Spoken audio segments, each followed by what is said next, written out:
Fala galera, beleza? Sejam bem-vindos aí a mais um episódio do nosso querido Lean Podcast, mais uma ferramenta para o meu, para o seu, para o nosso autoconhecimento. E hoje estamos aqui com um tema que exige muito conhecimento de história, de cultura, de psicologia e de filosofia. Estamos aqui com um astrólogo, Carlos Harmit. Muito obrigado, viu, Carlos? Eu que agradeço. Boa noite a todos os que estão assistindo ao podcast. Gratidão pela sua presença, Carlos. Muito obrigado por vir aqui, diretamente de Santos, aqui para o Estúdios Lean, São Paulo. Muito obrigado a todos que estão nos acompanhando. Se você ainda não é inscrito no canal, a gente pede uma ajuda. Inscreva-se. Muitas pessoas que assistem a gente ainda não se inscreveram. Então, a gente pede essa ajudinha para vocês. Inscrevam-se no Lean Podcast.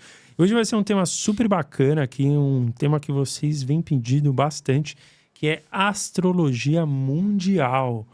Então, Carlos, você fala de alguns pontos que vão ter mudanças radicais, né, nos próximos anos, especialmente no ano de 2026, né, que de acordo com alguns ciclos astrológicos, né, algumas coisas que só aconteceram aí pela última vez lá na queda do Muro de Berlim, Exato. Em 1989, que estamos caminhando para um outro momento como esse. Então, se você pudesse explicar que momento, que ciclos astrológicos são esses e o que vai mudar a partir de 2026, por gentileza. Ricardo, se a gente vai analisar o passado, nossos avós, nossos pais, eles viveram épocas de mudanças, né? Hoje nós estamos vendo uma mudança de época.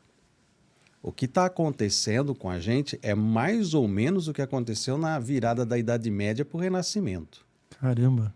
Então, nós somos protagonistas hoje de um momento de virada na humanidade e que vem acontecendo já desde o período da queda do Muro de Berlim, a passos cada vez mais acelerados. Passou por esse gargalo que eu chamo muito, né, na astrologia, o gargalo que vai de 2020 até 2026. É como se a gente estivesse passando ali por esse gargalo de uma mudança de paradigma, que é bastante impactante e que traz muitos desafios e muitas questões assim delicadas, porque passa também por guerras, por epidemias, né, por mortes coletivas, catástrofes naturais, né, que são o que o pessoal costuma chamar na área mais mística de transição planetária, Sim. Essas questões todas, né? Então, 2026 é um marco, porque ele repete uma conjunção entre Saturno e Netuno que já está acontecendo, inclusive, né? Porque eles entraram no signo de Áries, estão muito próximos um do outro, mas vão ter essa conjunção exata lá no dia 20 de fevereiro do ano que vem, 2026, quando eles ficarem no 0 grau de Áries, que é, na astrologia, que é um ponto muito sensível, porque é o grau inicial do zodíaco. Então, é como se fosse um botão de reset. Alguma coisa acontece a partir dali, e aí a gente entra num processo de mudança global, para o bem e para o mal, né? Vai depender muito, assim, da egrégora coletiva que nós vamos cultivar até esse momento. Se ela está uma egrégora mais tendente para o positivo, a gente vai pegar um ponto que vai fazer uma elevação da humanidade. Se tiver mais na egrégora negativa, a gente vai derrapar, e aí a coisa pode ficar complicada.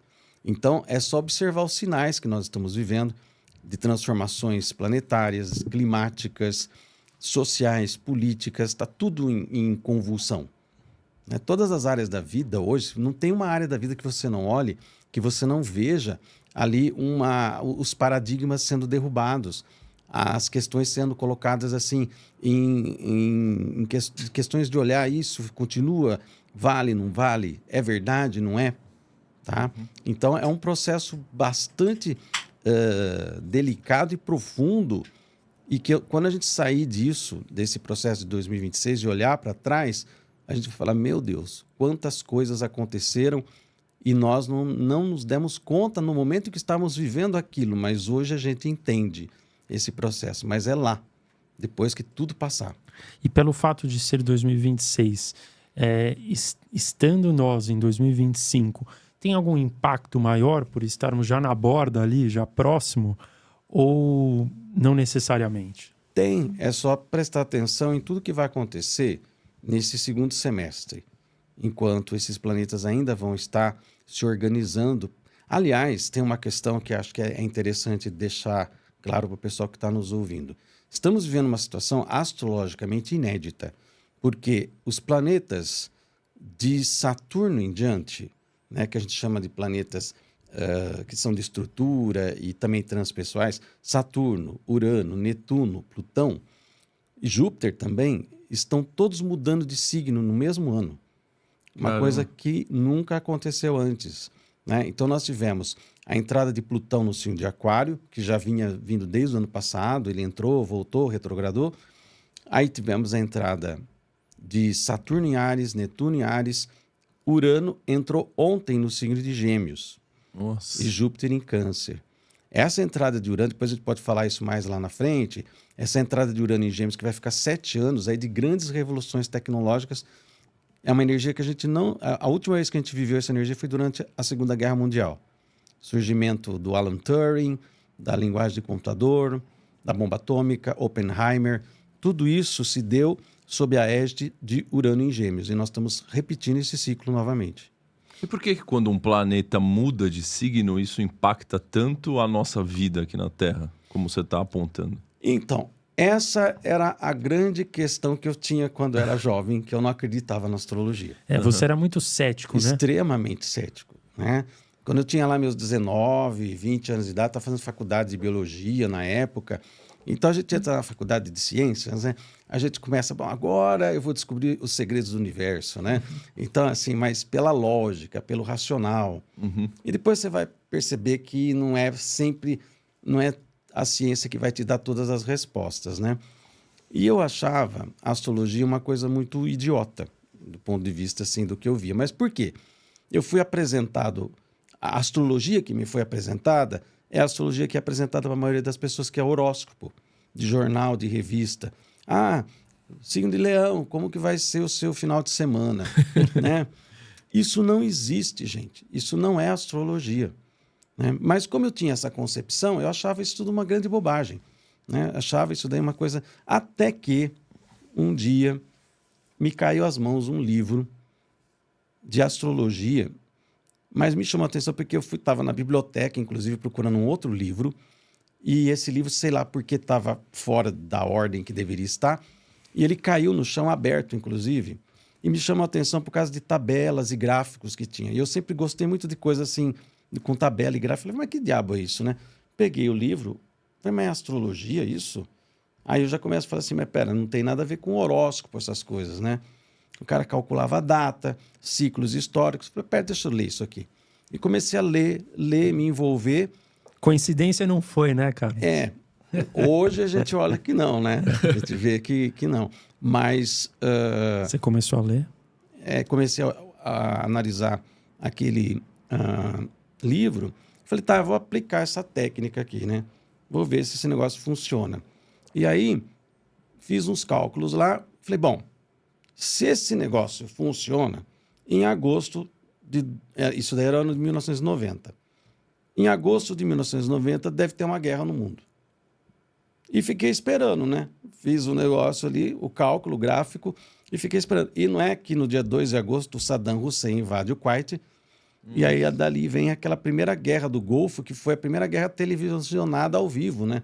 Parava a novela e aparecia lá um barril de pólvora explodindo, e o repórter entrando ao vivo, mostrando os mísseis caindo em Israel, aquela situação toda. Falei, uau, esse trem funciona, né? Essa coisa funciona. E comecei a me dedicar à astrologia mundial, que é justamente esse estudo do planeta, dos ciclos planetários na história da humanidade.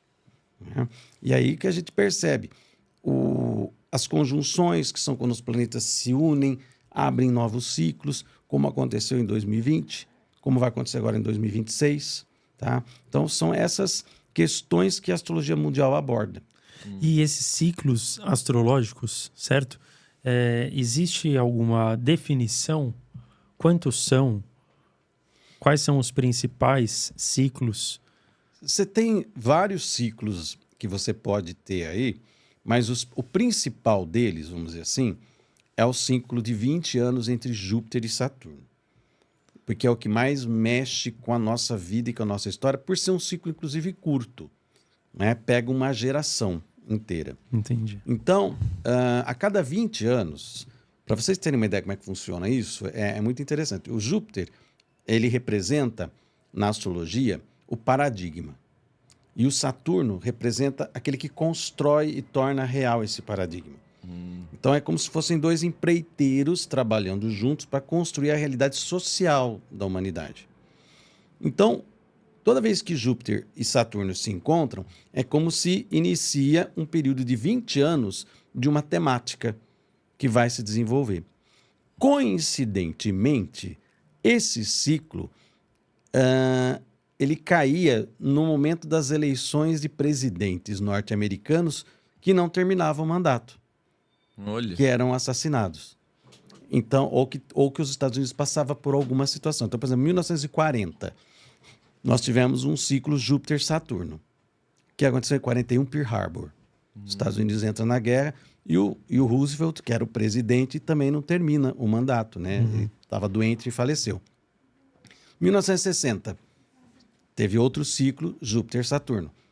O Kennedy se elege naquela década e assassinado em 63, em novembro. Né? 1980, tem a eleição do Reagan. Ele concluiu o mandato, mas ele sofreu um atentado. 2000, um ano depois, Torres Gêmeas.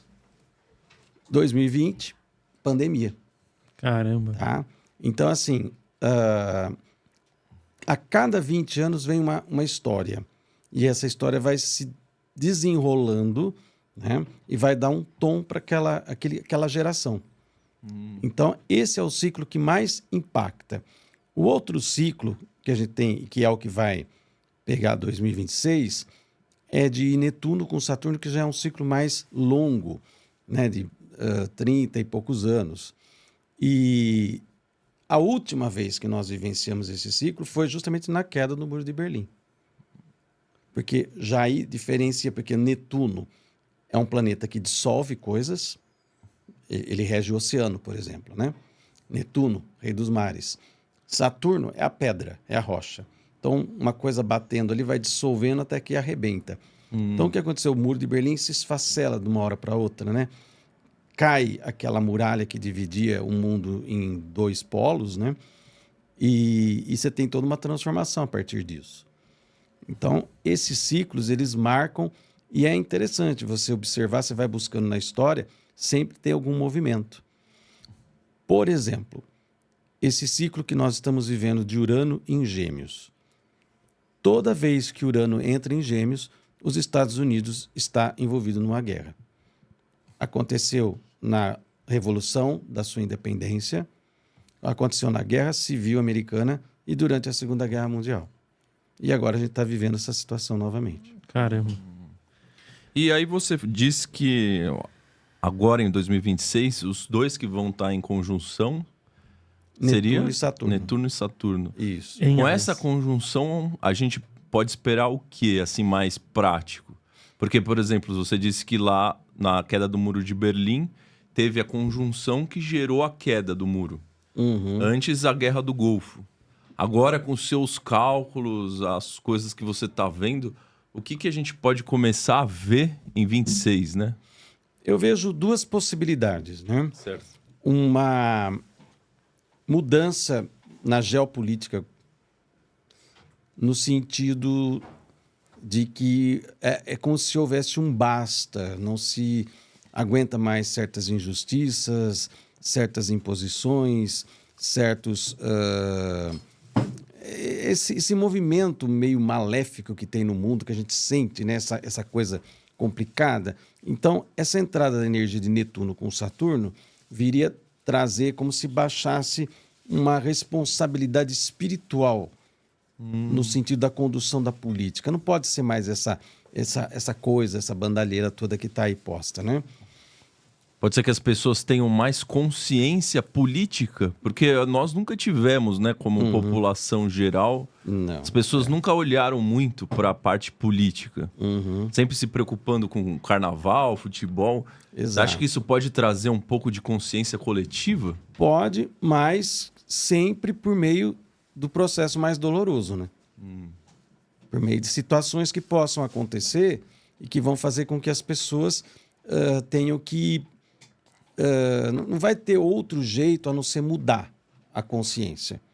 Porque vão perceber que não vai ter outra forma de lidar se essas pessoas não entenderem que eu tenho que fazer a minha parte, eu tenho que ter o meu conhecimento, eu tenho que buscar informação, eu tenho que ir além das aparências.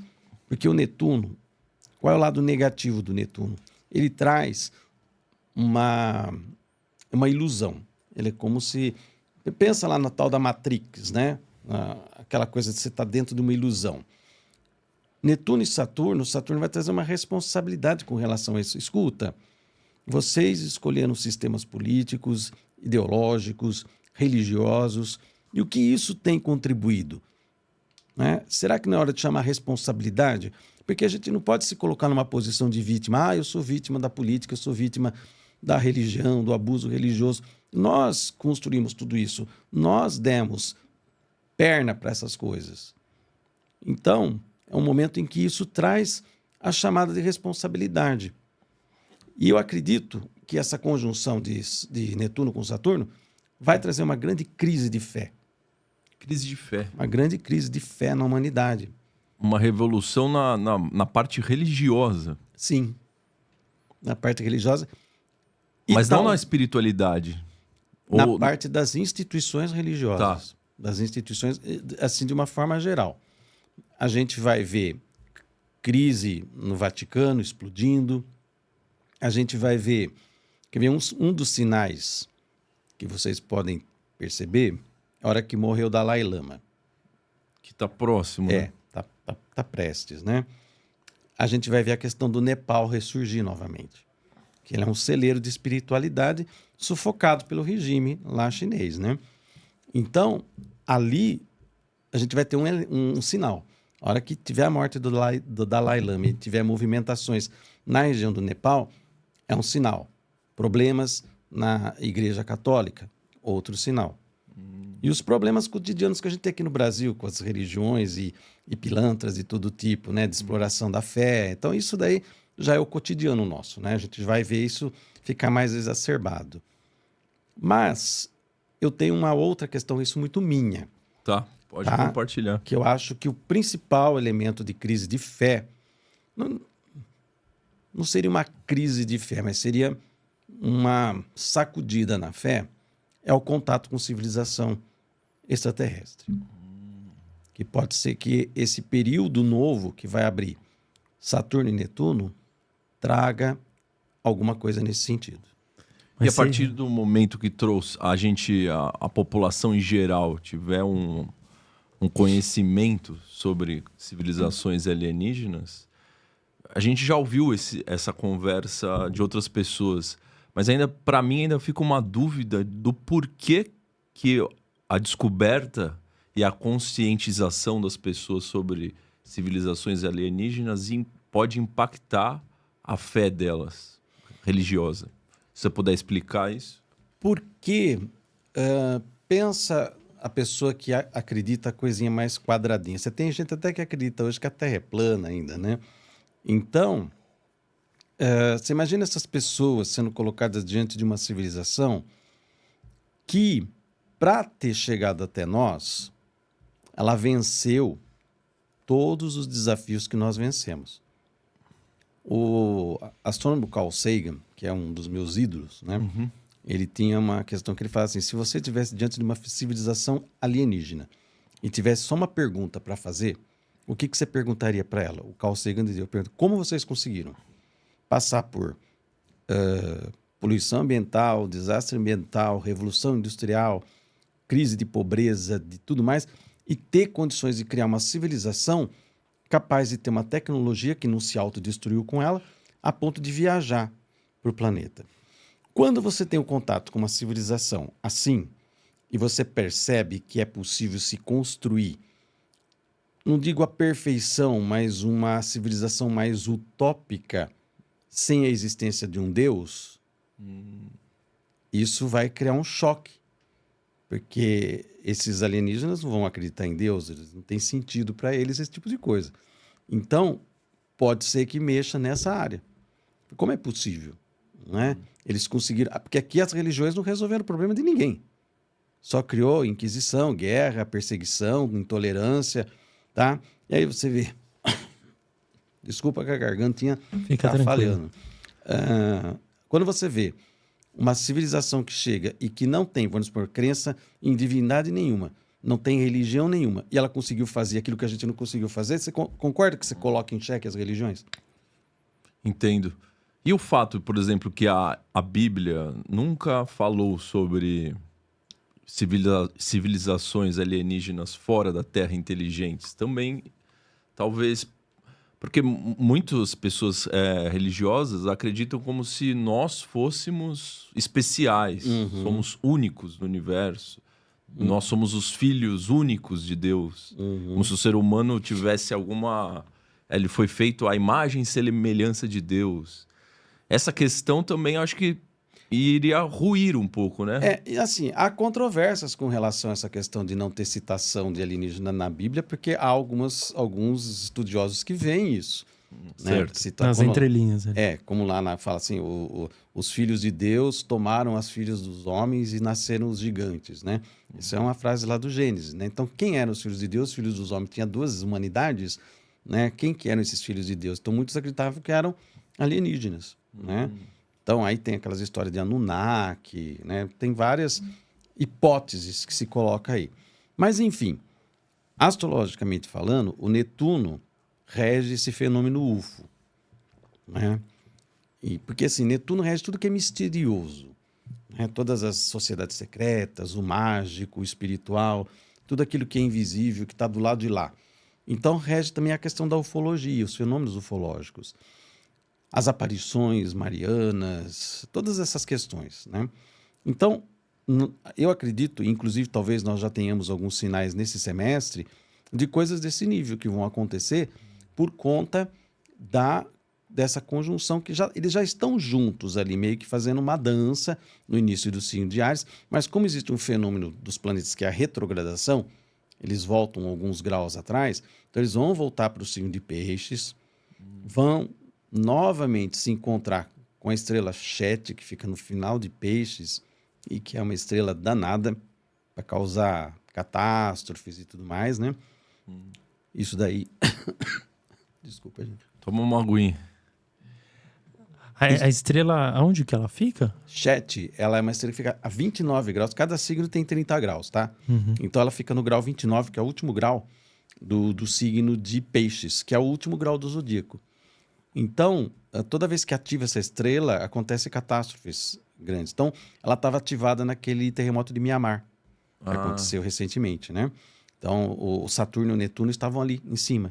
Agora, eles saíram, entraram em Áries, mas eles vão voltar. O que significa que provavelmente nós teremos um grande terremoto no segundo semestre também. Caramba. Tá? Então, isso é porque é um retorno desses planetas. Depois eles entram em Áries. Aí, entra em Áries, começa essa conjunção propriamente dita. E essa fase de mudança, não só da consciência da humanidade, tá? Não que tudo vai ficar lindo e maravilhoso, tá? Não é isso que as pessoas vão ficar, não é isso. Mas, assim, de tanto apanhar, de tanto levar, as pessoas vão começar a mudar, algumas delas. E isso é um processo que vai constituir uma geração de pessoas pensando numa nova política. E falando em política, você diz que a astrologia também é política. Sem né? dúvida. O que tem de tabu nessa fala, né? E como desconstruir esse tabu? A questão é a seguinte: quando você analisa a vida humana, e a astrologia vai fazer o quê? Ela vai analisar a vida humana. A política é uma das questões da vida humana. Ela define o teu salário, o preço do metrô, o quanto que vai valer o pãozinho que você paga, se você vai ter direito a férias ou não. Então, Até a nossa cultura, né? Exatamente. Então, a pessoa, ela vem às vezes lá no canal, eu reclamo, você mistura astrologia com política, porque a política também é um evento humano, e como evento humano também está sujeito aos ciclos. Acabamos de falar dos presidentes americanos que foram assassinados no ciclo de Júpiter e Saturno, da queda do Muro de Berlim.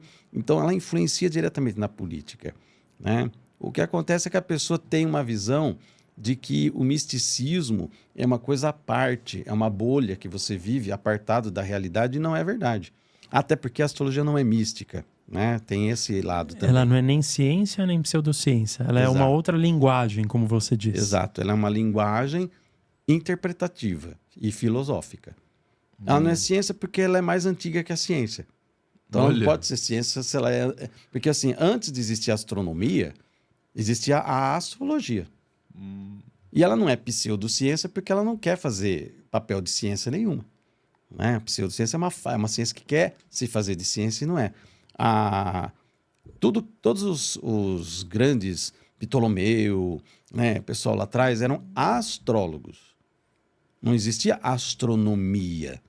A astronomia foi existir a partir da Renascença, quando tinha Copérnico, que falou que o Sol era o centro do sistema solar, mas eu particularmente considero o início da astronomia com o Johannes Kepler, que ele era um seminarista, se transformou em um professor protestante, né, ali da Alemanha, e ele tinha uma visão mística do cosmos, uma visão baseada em geometria sagrada, mas não batia com a matemática, porque ele também era matemático. Ele era professor de matemática na Universidade de Graz, na Áustria. E aí o que acontecia? Ele era muito, ao mesmo tempo que ele era fiel à matemática, ele tinha fé em Deus. Então ele vivia uma grande crise, né? Como que Deus construiu um sistema solar que não se encaixa na minha matemática, né? Então, assim, ele queria... Então, ele criou um sistema, o Kepler, assim, de que os planetas estavam todos conectados por esferas e por sólidos, e não dava certo. O cálculo matemático, do que ele observava no céu e calculava, não batia com aquilo que ele acreditava. Então, ele foi um homem que viveu numa crise muito grande, ele teve que abandonar tudo que ele acreditava. Nossa. E se render aos fatos da matemática. Ele se rendeu na matemática. Rendeu na matemática. A hora que ele viu e ele descobriu que os planetas não andam em órbita circular, mas em órbita elíptica.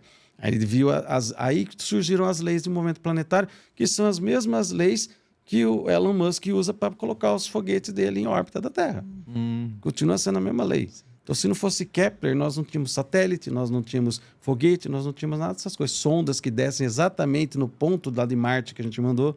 E a astrologia começou quando? A astrologia, ela é muito antiga. Existem pinturas rupestres que já indicam lá homens da caverna desenhando as constelações e associando a determinados eventos e acontecimentos, como cheias, secas, pestes, né?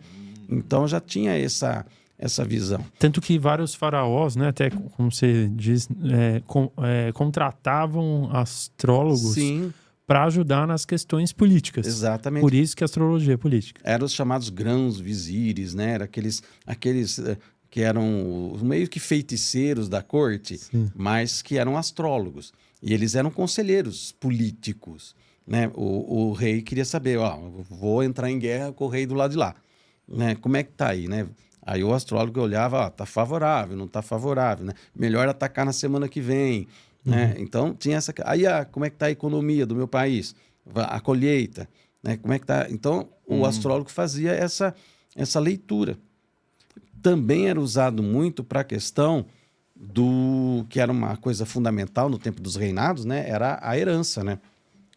O rei tinha vários filhos, né? Não tinha só com a rainha, tinha vários. A gente vê as histórias dos bastardos e tudo mais. E aí se estudava qual era a força de vida do mapa astrológico do filho do rei.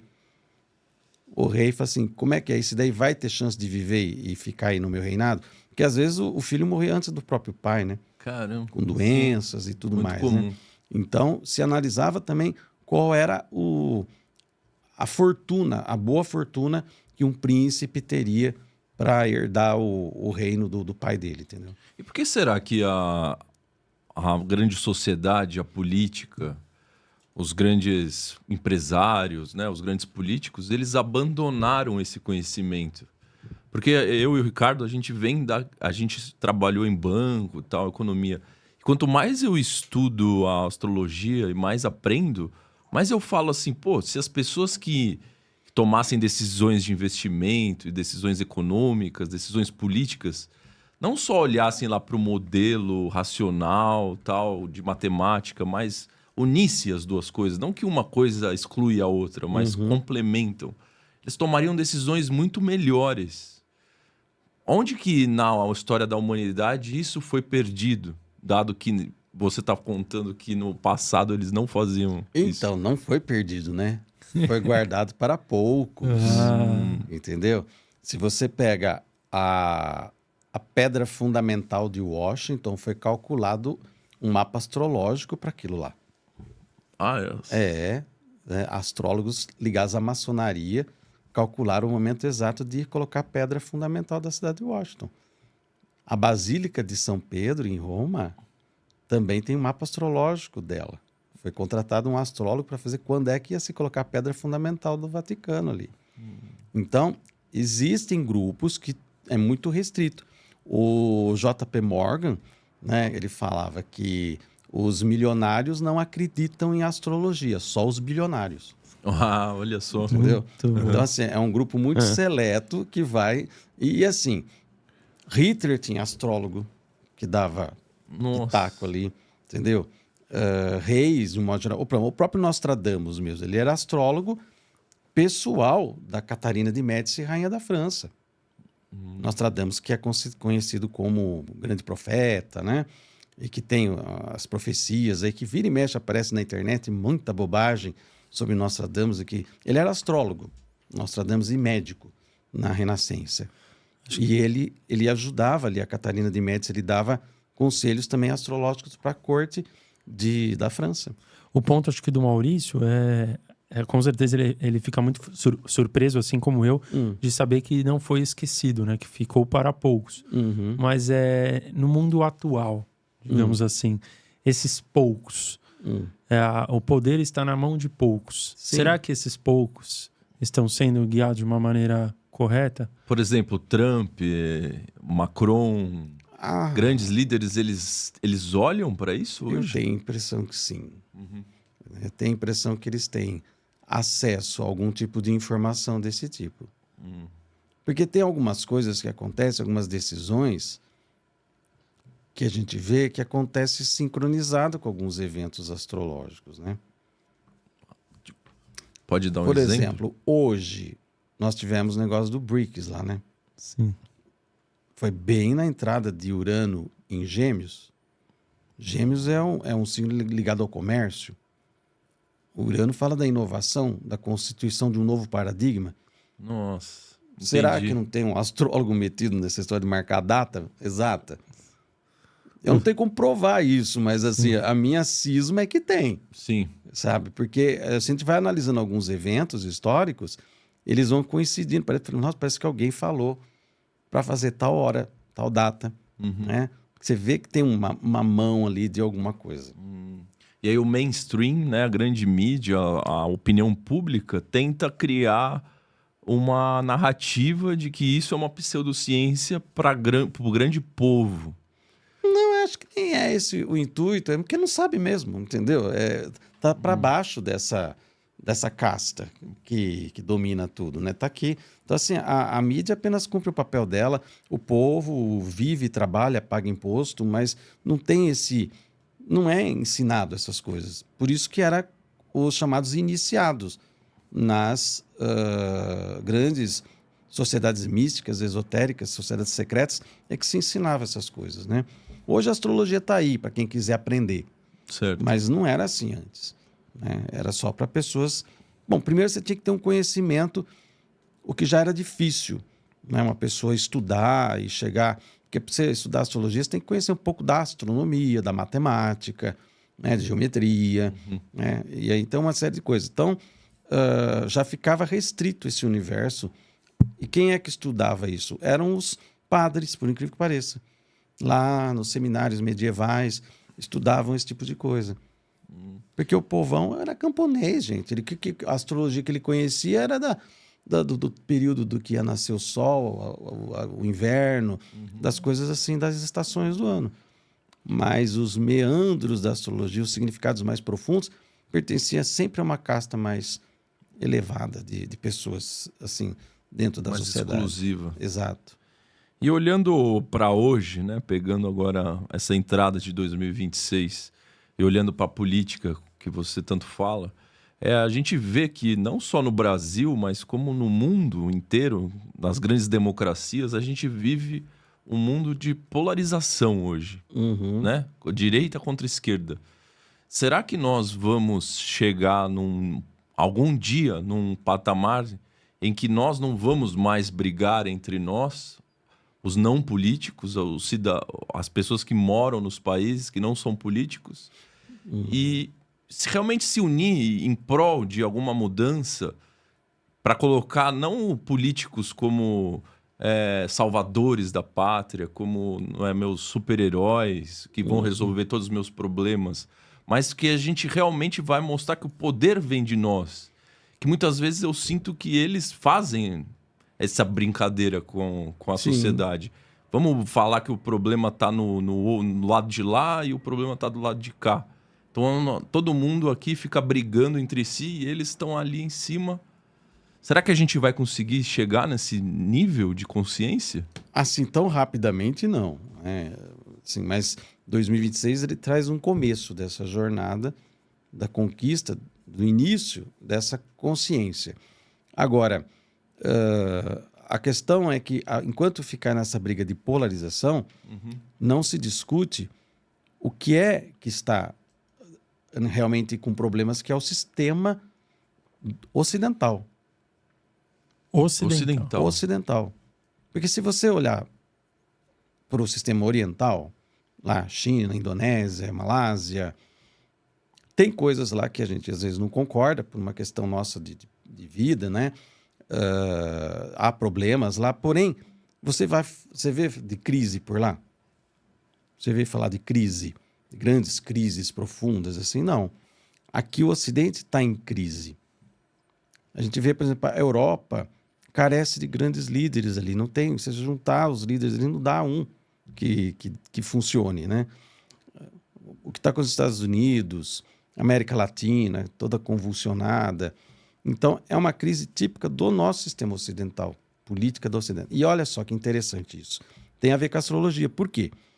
Esse sistema que nós vivemos, ele surgiu lá na Revolução Francesa, quando se derrubou as monarquias e se instituiu as democracias, com executivo, legislativo e judiciário. Naquela época, 1700 e pouco, né? Final do século XVIII, foi um modelo novo, saído do forno agora. Então, tudo estava funcionando, tudo estava na novidade, e o sistema foi se aprimorando ao longo desse tempo. Só que agora ele está chegando na sua fase de declínio, esse sistema, criado, inclusive, pela própria maçonaria. Que estava dentro dos pilares da igualdade, liberdade, fraternidade. Né? Os grandes arquitetos da Revolução Francesa, da Revolução Americana, da Independência Americana, eram maçons. Né? Então, eles tinham esses princípios da maçonaria. Isso formou o nosso mundo ocidental. Hoje, o que a gente está vendo é que esse mundo está ruindo, ele está rasgando pelas costuras. A gente não consegue mais emendar as democracias. Tá? Falar, mas quer dizer então que tem abandonado a democracia e para a ditadura? Não, não é isso. Mas nós temos que transcender a forma. Um novo método, um novo sistema. Um novo sistema. E talvez essa conjunção que vai acontecer em 2026 vai nos dar uma espécie de dica, um apontamento. Não, é por aqui que a gente tem que ir. E começar a reestruturar o Ocidente numa outra fase, num outro paradigma. Mas o que você acha que, por tanto tempo, essa forma democrática funcionou, né? Executivo, legislativo e judiciário. E hoje ela está ruindo. O que aconteceu para a gente chegar nesse ponto que nós estamos vivendo hoje aqui no Ocidente? Eu acho que tem uma degradação natural dos sistemas, né? Os sistemas, eles vão, o sistema feudal chegou, ele teve seu auge, sua exaustão, né?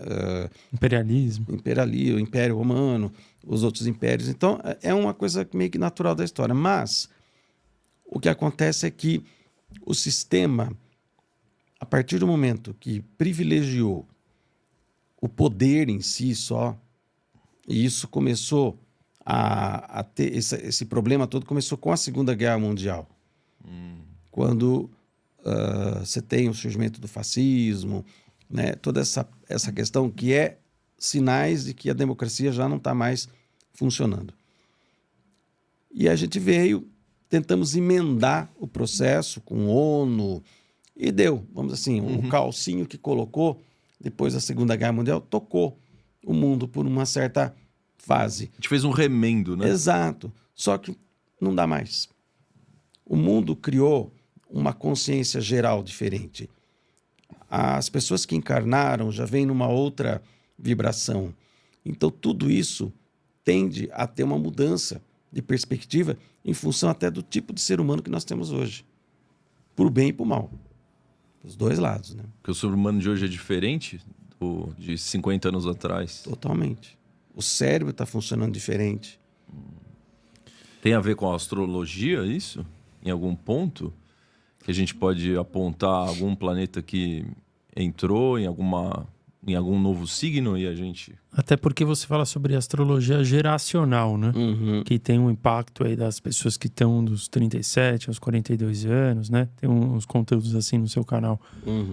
Talvez possa ajudar a fundamentar. Tem um aspecto que ele começou a se formar entre os dois planetas que são os mais distantes, que são chamados transpessoais, e que tem a ver com essa questão do poder e da consciência humana, que são Plutão e Netuno. Lá por volta de 1947, eles começaram a formar um aspecto chamado sextil. Tá. E como eles são muito lentos, esses planetas, esse aspecto está durando até agora. E vai terminar em 2032. O que significa? De 1947 para cá, começou-se a trabalhar uma outra consciência. Porque o sextil ele é uma porta que abre de uma construção. Só que são dois planetas processuais, lentos, que dependem de tomada de consciência, de transformações profundas, de muita coisa do inconsciente coletivo que vai vindo à tona. Então é como se fosse um processo realmente lento de despertar. E isso está se formando desde 47. Por incrível que pareça, 47, quando se formou, isso foi a queda lá em Roswell, né? Começa um processo ligado a Netuno e a Plutão, né? E aí começa a era da ufologia moderna, e a gente entra também nessa fase de consciência, de política, e eu vejo que essas coisas estão todas conectadas de alguma forma. Tá. Nós temos um processo acontecendo aí que, a partir do momento que houver esse ganho de consciência, esse entendimento que tem que mudar o nosso sistema, vai coincidir também um momento que a gente vai estar se conectando com civilizações extraterrestres. Há uma conexão entre essas coisas e que está vindo muito em breve aí. E como você acha que vai ter esse ponto de a gente entender que esse momento chegou? Porque se é que existe, né? Muito que a gente fala são transições, né? Então, você fala durante 20 anos, são janelas de tempo, né? Mas existe como a gente prevê se isso vai vir na forma de uma pessoa, vai ter um líder que vai institucionalizar esse novo modelo de político, ou vai ser novamente uma transição, uma janela de tempo que a gente vai olhar para trás e falar, opa, aconteceu. A tendência é justamente o contrário de ter líder, é virar as costas para os líderes. E as pessoas começarem a trabalhar mais comunitariamente e resolverem seus problemas em comunidade. Vai sair de baixo para cima. De baixo para cima. É para amanhã? Para depois de amanhã? Não. Vai demorar. Mas começa agora esse processo. Então, hoje, as pessoas estão muito ligadas a seguir um líder. Até nós temos estruturas cerebrais que fazem isso com a gente, né? O complexo R, lá, o reptiliano do cérebro, que faz a gente seguir líder, seguir hierarquia, seguir doutrina, né? Essa humanidade que está se cavando uma construção de uma humanidade diferente, com uma consciência diferente, a tentativa é escapar desse domínio mais reptiliano nosso, né? Mais animal, mais animalesco. E a gente começar a resolver as coisas em comunidade. Sem a necessidade de um líder que diga para a gente onde... A gente é que vai dizer para onde o líder tem que ir, e não o líder dizer onde a gente vai. É inverter essa lógica. E você fala que o Brasil vai ter um papel fundamental nessa mudança radical aí. Nessa janela de tempo de 26 a 50, né? 2026 a 50. Que papel fundamental que o Brasil vai ter? Tem relação com o quê? Essa conjunção que acontece agora, ela vai pegar no mapa do Brasil justamente o Plutão que o Brasil tem a 0 grau de Áries. Então ela vem meio que endereçada para o Brasil. E o Plutão fala de transformação profunda, radical, inevitável e irreversível. Plutão é morte, né? Morte e renascimento. E renascimento, certo. Tá? Então, o que acontece? O Brasil pode ser que saia daqui as coisas mais terríveis, as sacudidas mais terríveis, que vão fazer as pessoas acordarem para a vida, tá? Mas, ao mesmo tempo, as soluções também mais inovadoras e radicais. Então, o Brasil ele tem essas duas situações aí. Duas linhas do tempo, seriam?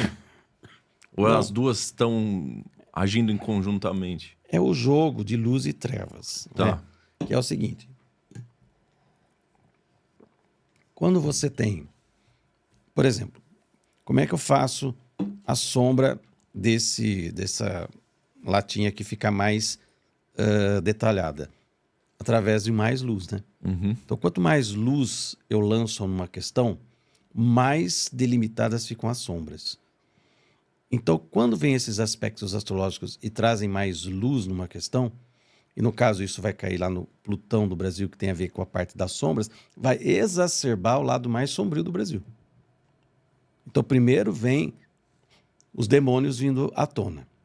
Qual é o lado mais sombrio do Brasil? Todas as mazelas que a gente tem. Desigualdade. Desigualdade Corrupção. social, violência, Corrupção. Sistema político totalmente desconectado do povo. Ignorância, dominação religiosa, exploração da fé. Ah, mas isso também tem em outros países? Tem. Mas o Brasil, ele é um pupurri de um pouco de tudo, né?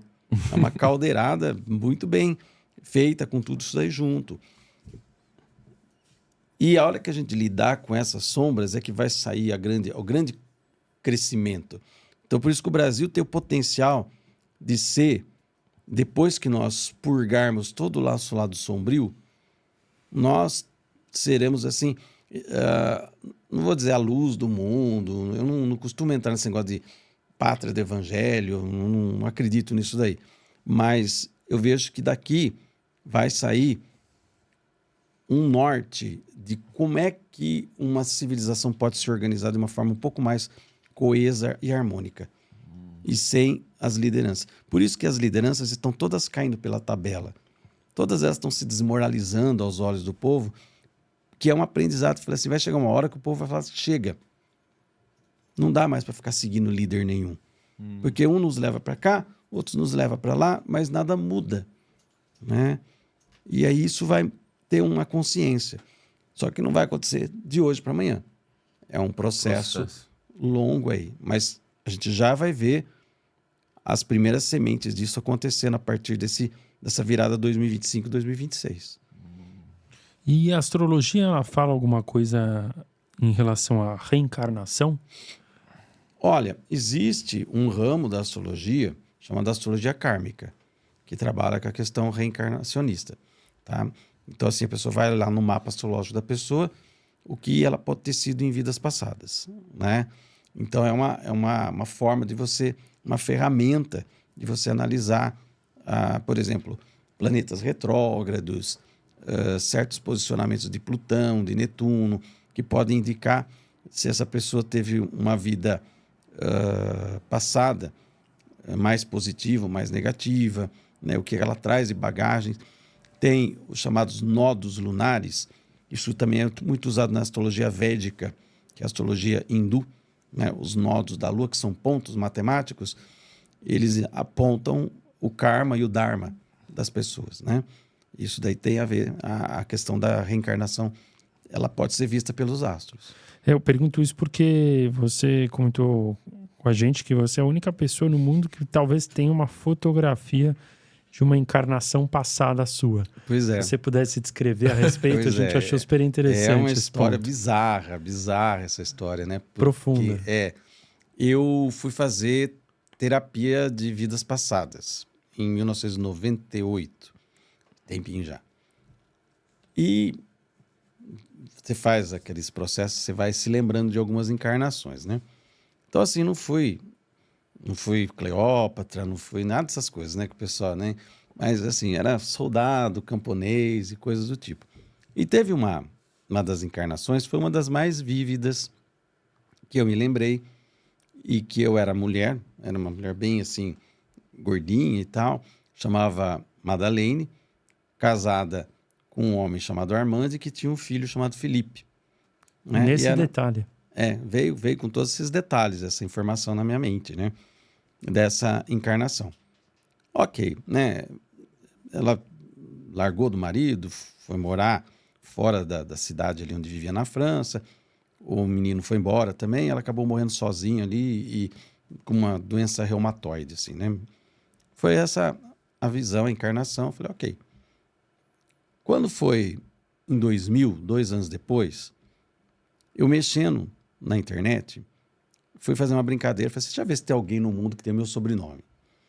E aí eu coloquei meu sobrenome e achei uma pessoa na França, né, que chamava Elisabeth Armit, que ela trabalhava inclusive no Observatório Astronômico. Olha os astros aí no meio da história, né? Uhum. Então, ela trabalhava, era secretária no Observatório Astronômico lá de Marselha.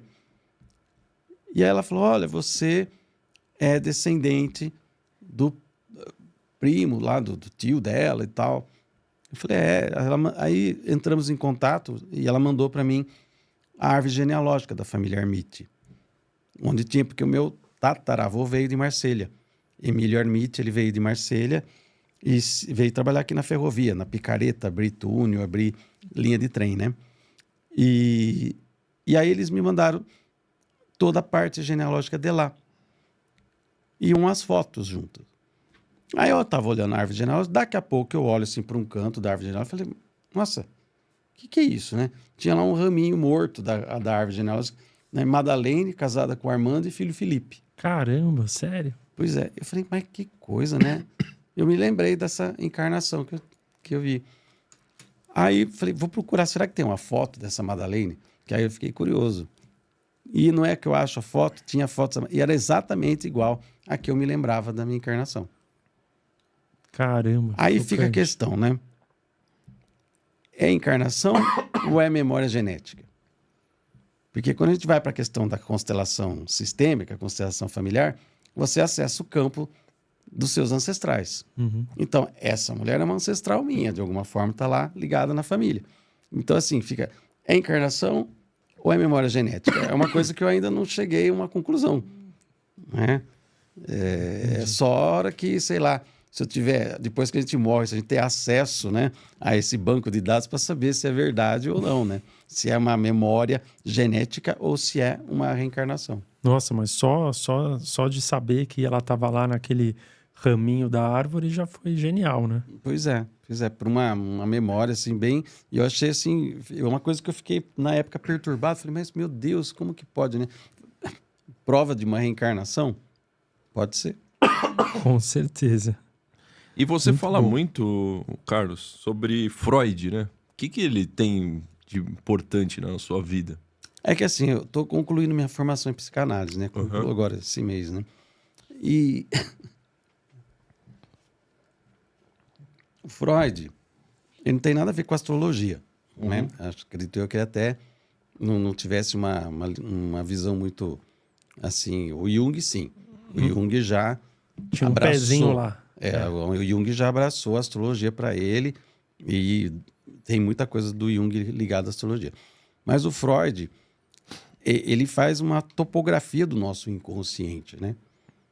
Do como é que funciona o nosso mecanismo psíquico. E quando a gente vai analisar a astrologia do ponto de vista do comportamento humano, dos traumas que as pessoas tiveram, porque no atendimento que eu faço, eu vou justamente nessa área.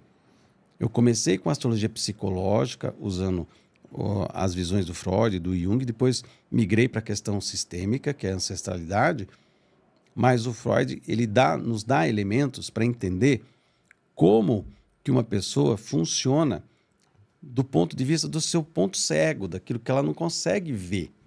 Que seria o subconsciente? Está no inconsciente, né? Isso. A gente não usa esse termo subconsciente, é uma coisa meio... mas é o inconsciente, né? Ele... Ali, vamos supor, tem coisas que você... que não faz parte do seu campo de visão, você não vê. E a única forma de você ver é projetar isso de alguma forma. Por isso que existe o terapeuta. E às vezes a gente projeta no parceiro, no time de futebol, na política, no político que você odeia, no político que você ama. Então você projeta coisas que são suas, não são do outro. O outro é o outro, né?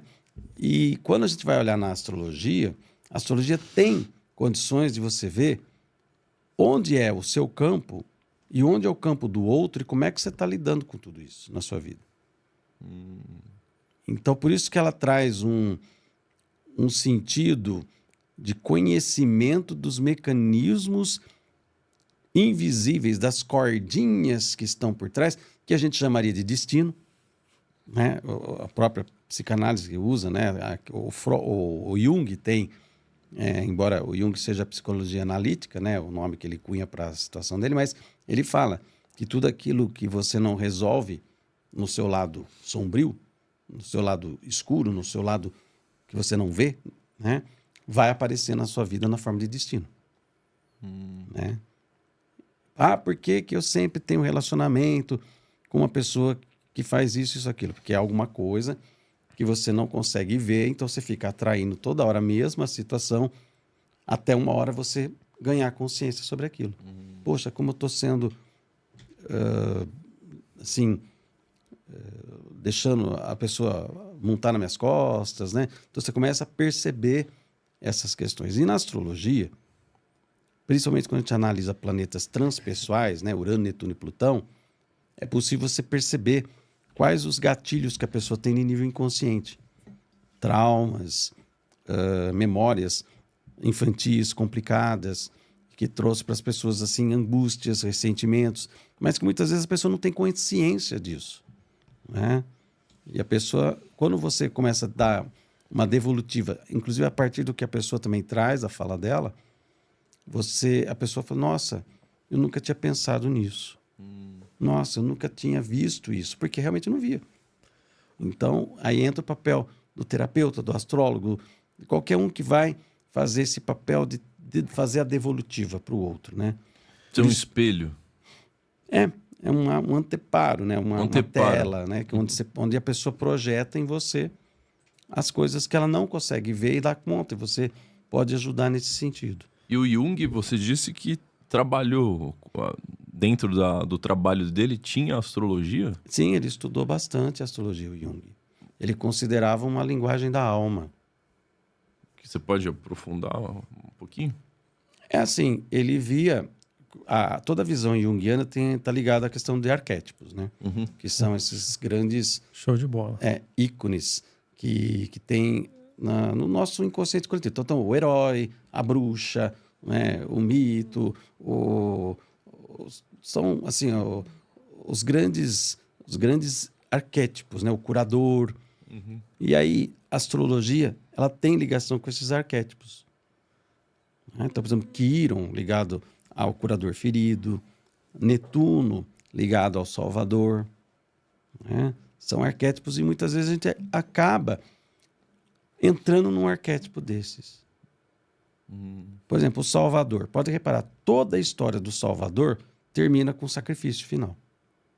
Jesus Cristo é o mais emblemático deles, né? Mas não é só. Você pega todos aqueles que vai salvar uma comunidade, ele acaba tendo um final trágico, né? Então, é um arquétipo. E às vezes você vê... isso acontece, você acha, na sua opinião? Bom, aí a gente tem que conversar com quem configurou o software da humanidade, porque é uma coisa que roda aí. É um programinha, como se o arquétipo fosse um programinha. A partir do momento que eu assumo um arquétipo, eu rodo aquele programa. Então, o Salvador, ele sempre tem essa coisa de se dar para o outro e acaba sofrendo um fim trágico. Outro arquétipo muito interessante que a astrologia trabalha é o chamado puer eternus, a criança eterna ou síndrome de Peter Pan, como fala aqui no Brasil. Tá? Então, é possível, astrologicamente, você ver a pessoa que está ligada a esse arquétipo. E toda pessoa que está ligada ao arquétipo de síndrome de Peter Pan morre jovem.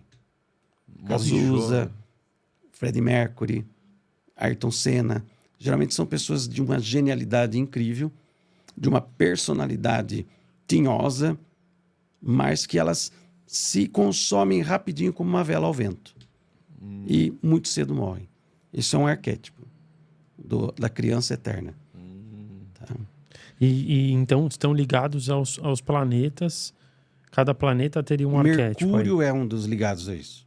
Mercúrio é um dos planetas que mais tem a ver, e ele é ligado com não só com o mensageiro dos deuses, como vem da mitologia grega, mas muito mais profundo com o truqueiro também.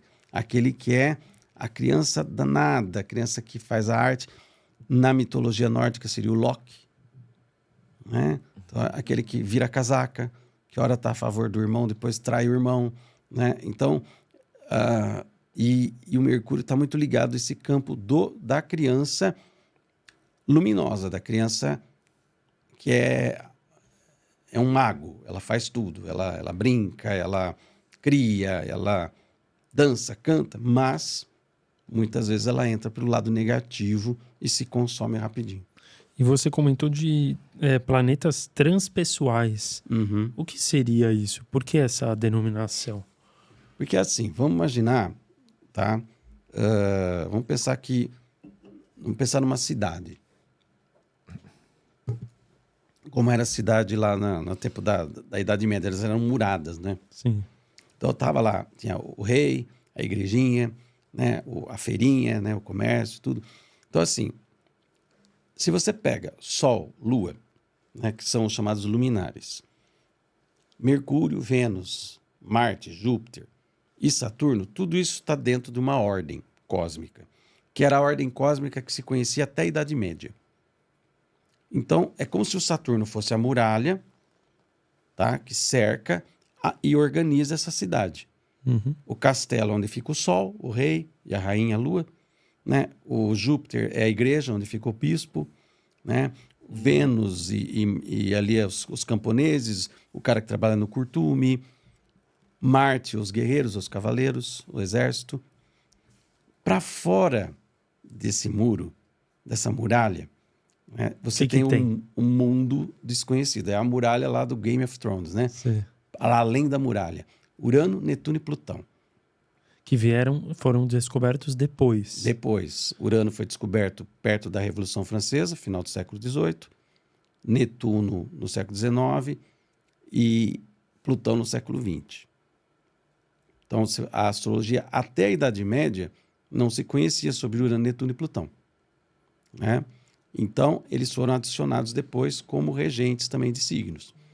Mas eles representam os planetas transpessoais, ou seja, aqueles que estão ligados, o que está fora da ordem, são os extraordinários. E que são energias que a gente não tem controle sobre elas e que elas caem dentro da ordem da cidade saturnina para bagunçar essa ordem e começar num novo paradigma. Por isso que Urano, Netuno e Plutão, toda vez que a gente tem aspectos com esses planetas, nós temos algum acontecimento coletivo que vai fazer com que tudo mude. e se reconfigure num outro patamar. Entendi. É aí que eu queria entrar, porque então a gente dá para analisar a astrologia tanto na parte micro, que seriam os indivíduos entre si, como na parte macro, que seria o planeta e a humanidade como um todo. Por isso que você tem a astrologia pessoal. Quando você for fazer análise do seu mapa astrológico, estou vendo a sua vida ali, o seu universo, seu micro-universo. E a astrologia mundial é o macro-universo. Falando da coletividade. Mas aí a astrologia mundial, ela é a somatória das astrologias micro ou não? Não tem nada a ver. Não necessariamente, porque tem pessoas que estão desconectadas do campo coletivo, né? Elas não estão fazendo parte desse campo. Mas, assim, é a onda principal do momento em que boa parte da humanidade se conecta e avança. Outros não, ficam alijados desse processo. Não é todo. Tem um monte de gente aí que tá aí. Eu costumo dizer que é NPC, né? NPC? É Not Player Character, dos videogames. Aquele boneco que só tá pra figurar. É, o Coringa, né? um figurante só. Que ele não se torna protagonista do jogo, não tem pensamento próprio. É só pra cumprir o número de jogadores, né, Rosa? Pensa bem, você tem 8 bilhões de pessoas no mundo. Estatisticamente, 1/12 de 8 bilhões, depois vocês façam a conta aí, vão ter um signo que é o mesmo que o seu. São 12 signos. Você pega, divide 8 bilhões por 12, quanto que dá? Né? Quanto que dá aí? Dá 666 milhões. Então, assim, você tem 600 milhões de pessoas que têm o mesmo signo que o seu. Vai dizer que toda vez... Urano entrou em Gêmeos.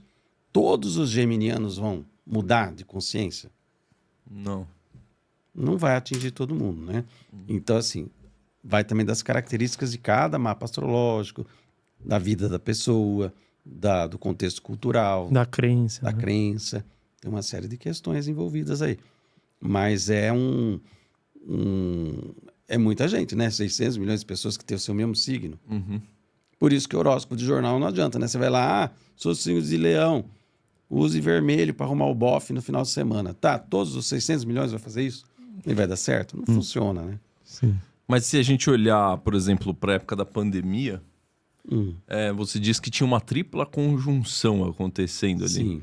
Você conseguiu prever que iria ter algum evento daquele tipo? Eu dei uma palestra em 2008, até o trecho está lá no meu canal. Em 2008, acho que foi agosto, outubro de 2008, não me lembro, que eu falei que em 2020 a gente ia ter problemas. Por quê? Porque a gente ia ter a tripla conjunção de Saturno, Plutão, Júpiter e depois Marte de quebra, passando ali em março. Caramba. Que foi quando explodiu o lockdown, a coisa toda, né? Ninguém sabia o que poderia ser. A gente sabia que ia acontecer alguma coisa que ia mudar o paradigma reinante do momento, né? Eu me lembro que eu estava em janeiro de 2020, eu estava de férias, inclusive, na época eu estava trabalhando com um professor, e eu tinha até conversado em dezembro, ali nos últimos dias de aula, com outro colega, professor de biologia, e a gente viu esse negócio de coronavírus. Falei, você viu esse vírus, essa gripe? Deve ser mais uma coisa assim. E ninguém deu muita bola para isso. E eu fui viajar, fui para Buenos Aires em janeiro de 2020. Eu estava lá no cemitério da Recoleta, chegou um monte de chinês. Ônibus, assim, chinês e tudo quanto é lado.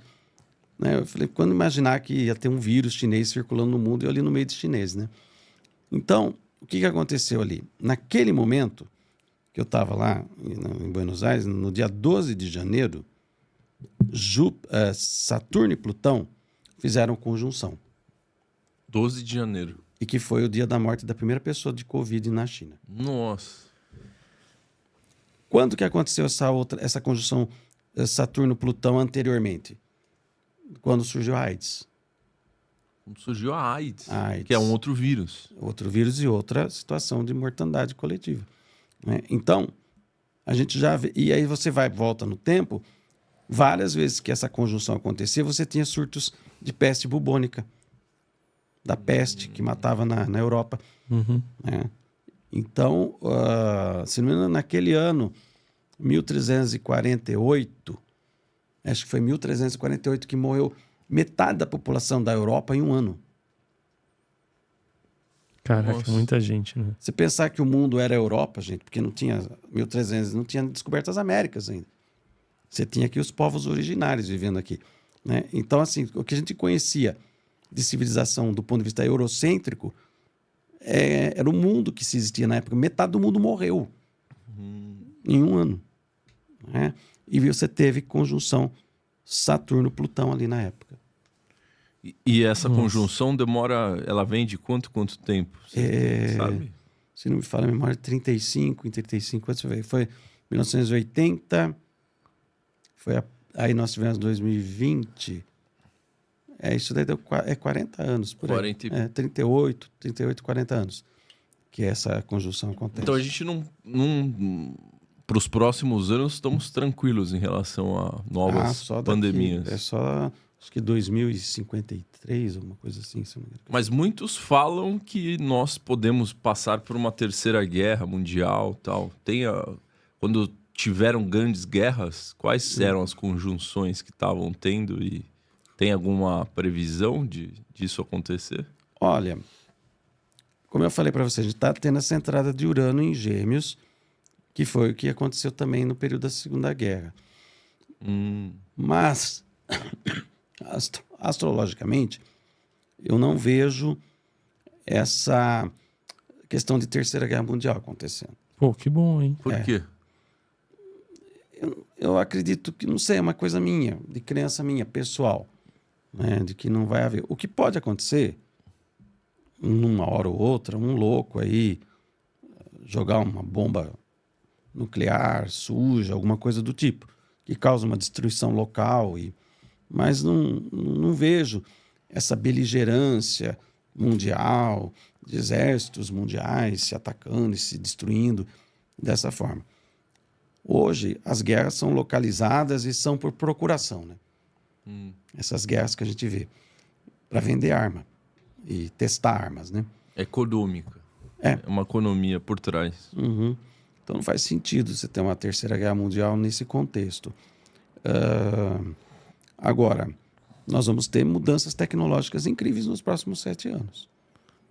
7 anos. Que elas têm a ver com a inteligência artificial? Com certeza. Com certeza. Mas como que ela pode mudar a nossa vida? Você tem alguma... Olha, Porque pode ser para melhor ou para pior, certo? vai acontecer as duas coisas, como foi a energia atômica. A energia atômica nos deu a bomba, mas nos deu tratamentos radioterápicos para Sim. câncer. Remédios. Né? Uma série de Energia mesmo, né? O radar, que foi feito durante a Segunda Guerra Mundial, porque a Inglaterra estava apanhando da força aérea alemã, né? E seria dizimada.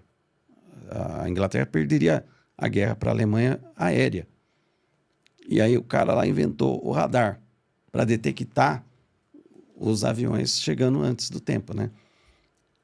Radar, micro-ondas, tudo. Olha quanto. Você tem o forno micro-ondas na sua casa. A própria aviação, né? Aviação. A própria aviação teve um boom enorme depois da Exato. Segunda Guerra. Né? A gente vai viver o mesmo período, gente.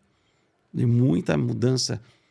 Olha, arrisco a dizer até uma coisa até meio doida aqui. Não digo que isso vai acontecer, vão inventar, mas vão tentar desenvolver teletransporte. Caramba. Vão tentar É. nos próximos anos. Pesquisas nessa questão de teletransporte. Mas isso seria péssimo, né? Imagina o inimigo indo de um lado para o outro. Não, para mercadoria seria ótimo. Porra, eu ia adorar se tivesse. Você não vai mais esperar tanto vir lá da China, o pessoal compra. Não, sim, mas não ia Você ter quer mais... viajar para a Austrália, corre. Em um minuto mas- você tá... aí em Não um ia ter mais segundo. prisão, né, cara? Eu acho que não seria de pessoas, de seres vivos. Nossa. Seria transporte de Mercadorias. material físico, assim, sem vida. E você sempre, quando você fala de tudo isso que está acontecendo, tem a ver com os planetas e como eles estão posicionados no céu, certo? No espaço. Como que as pessoas chegaram a isso? Por observação apenas? Ou tem alguma coisa a mais? Por exemplo, para eles chegarem que Plutão estava relacionado com morte e renascimento. Tem alguma coisa a mais ou foi, toda vez que o Plutão estava aqui, aconteceu isso. Aí aconteceu isso de novo, e de novo, e de novo. Então, por causa dessas tantas coincidências, entre aspas, nós chamamos o Plutão que ele carrega esse tipo de energia. Sim, é por observação mesmo dos fatos, né? Então, por exemplo, o Plutão foi descoberto na mesma época em que Otto Hahn, na Alemanha, fez a fissão do átomo, lá na década de 30. Certo. E que depois viria a construção, a corrida, né, pela bomba atômica. Quem viu o filme Oppenheimer lá viu como é que foi o negócio, né? Então, assim, ali você tinha Plutão ligado à energia nuclear. Netuno, ele foi descoberto na época em que o Niepce inventou a fotografia projetada numa lâmina metálica com clara de ovo e nitrato de prata. Né? Então, Netuno rege a fotografia, o cinema, tudo aquilo que é imagem, que é quimicamente fixada e projetada. Né? Urano, aconteceu a descoberta dele no meio da Revolução Francesa. Ele foi conectado às revoluções. Então, tem essa conexão. E os antigos, mais lá, desde a Babilônia.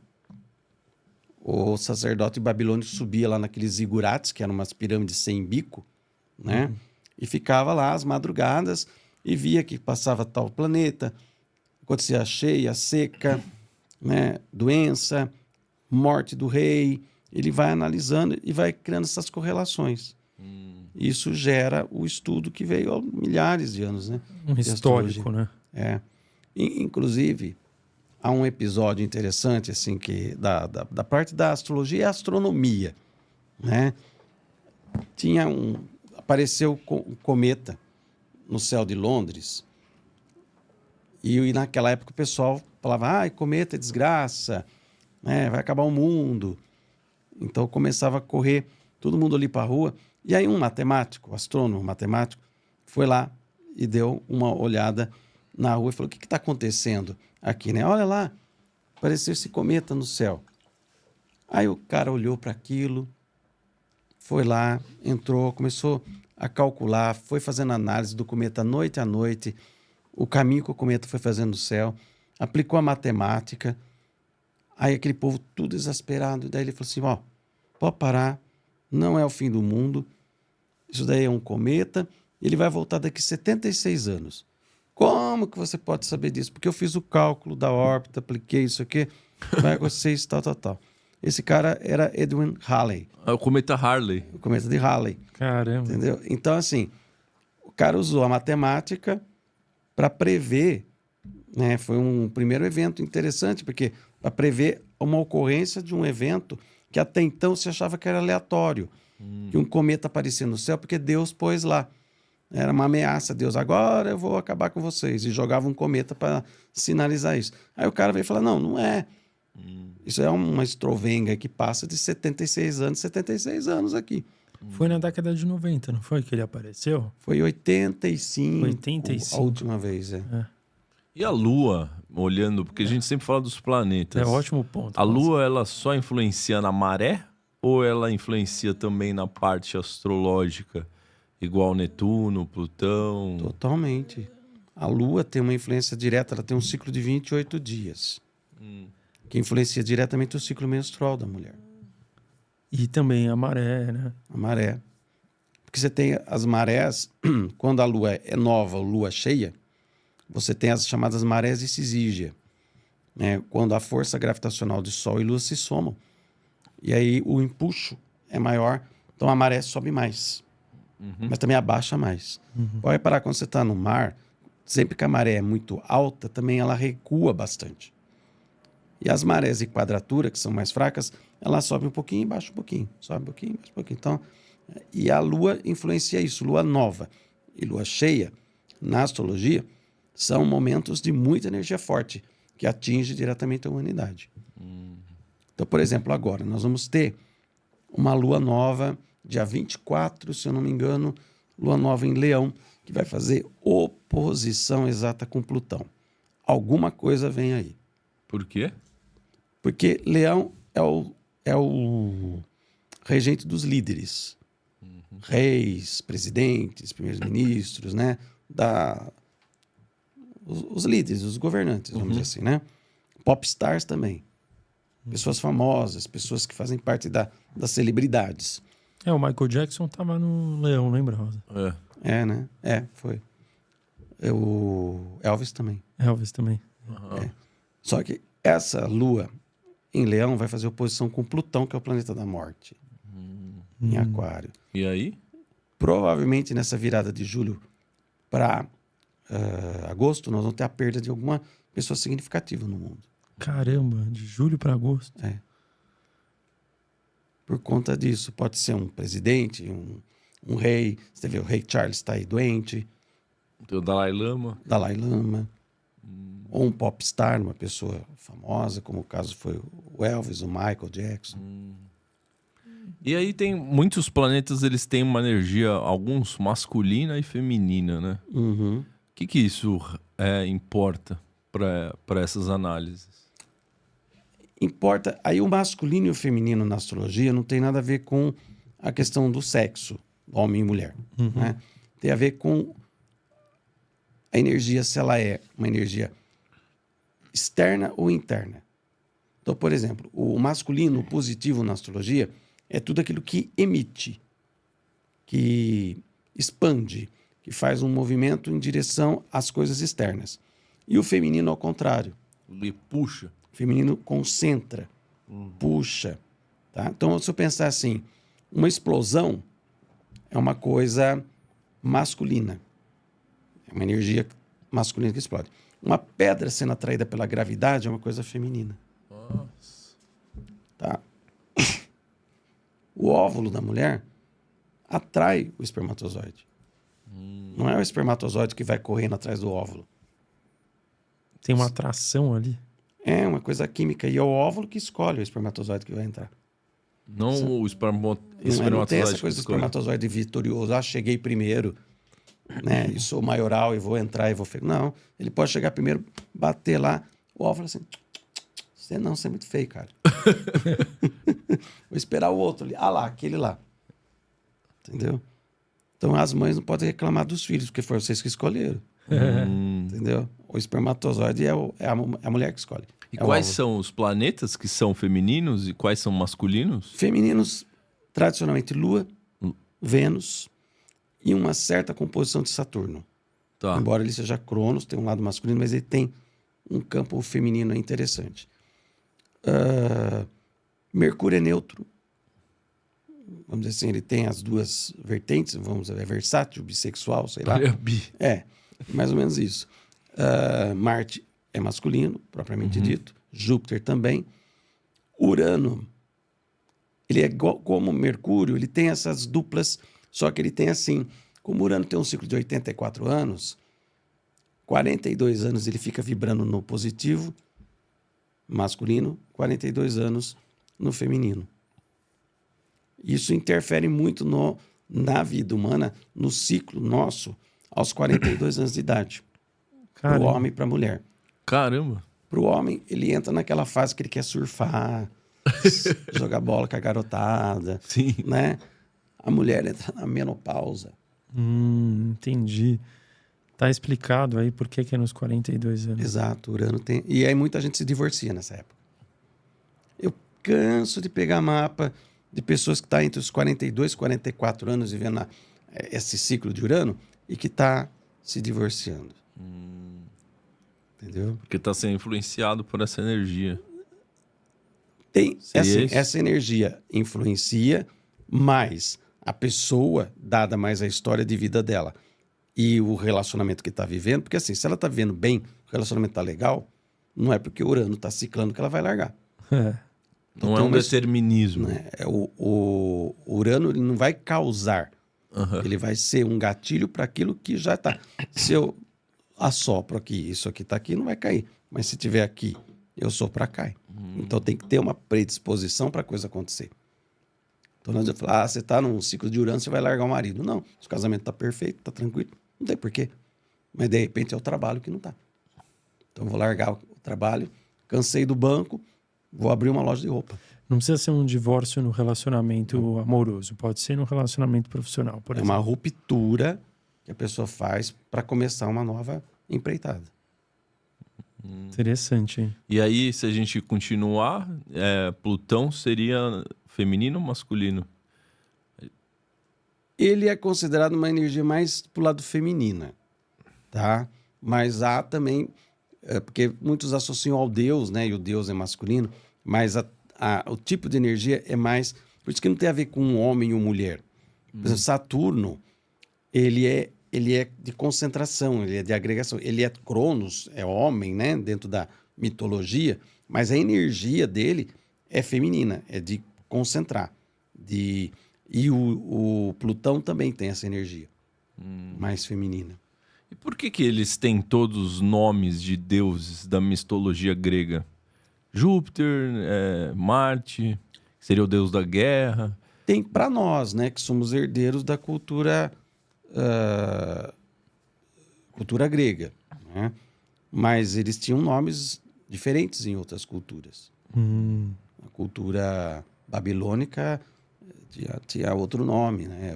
Eram outros nomes, não lembro agora, mas tinha outros nomes dos deuses deles lá. Mas não está relacionado sumérios. de alguma forma a mitologia grega, a astrologia, elas conversam? Tem uma ligação com o arquétipo.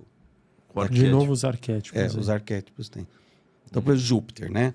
Júpiter é expansivo, quando você vai falar de astrologia, expande. Zeus era assim. Só que o Júpiter ele tem um caráter também meio infiel. Porque Zeus saía lá do Olimpo e ia, né, correr a coisa e traçava outro. Fazia vários filhos, semideuses, né? A Hera ficava louca de ciúmes lá em cima. Então, o Júpiter representa esse aspecto do cara falastrão, né? Molecão, né? Mas que também é amigo da garotada, de todo mundo e tal, né? Então, o Júpiter tem esse lado. Isso liga muito ao arquétipo do Zeus. O Saturno já é aquela coisa mais séria, mais pesada, mais de responsabilidade. Né?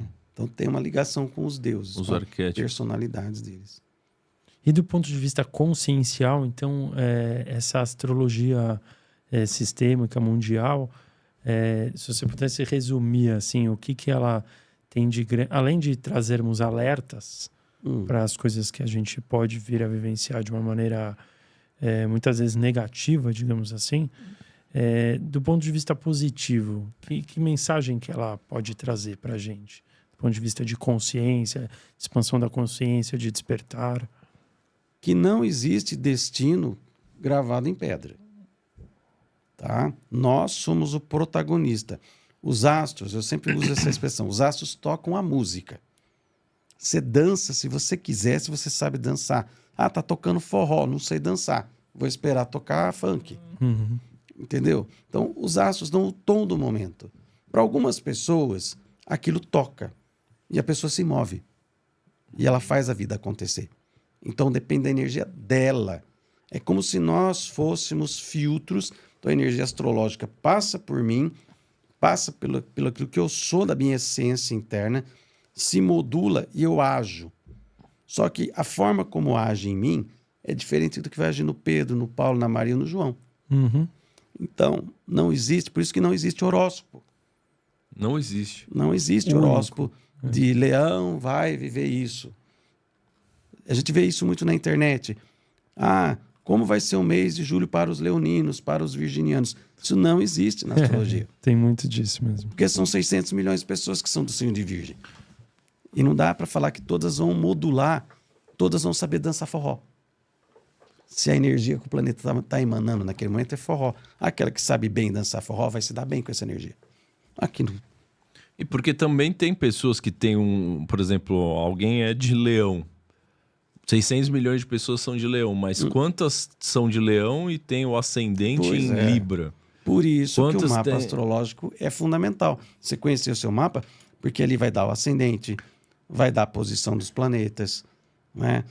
Tem uma série de regras dentro da astrologia para você ir delineando o mapa astrológico Porque, por exemplo, vamos imaginar vocês dois, os dois têm Marte, vamos supor, os dois têm ascendente em Áries. Mas o seu Marte está em Virgem, o Marte dele está em Câncer, que é o regente de Áries. Vão ser dois ascendentes em Áries totalmente diferentes. Entendeu?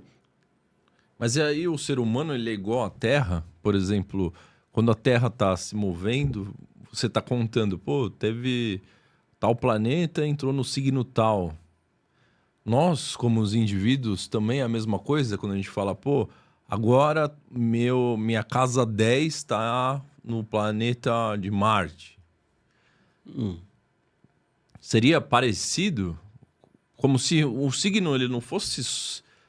A parte que eu nasci, na data que eu nasci, ela só importa para quando eu nasci. Mas como o tempo e o espaço eles estão acontecendo, as coisas estão se movendo.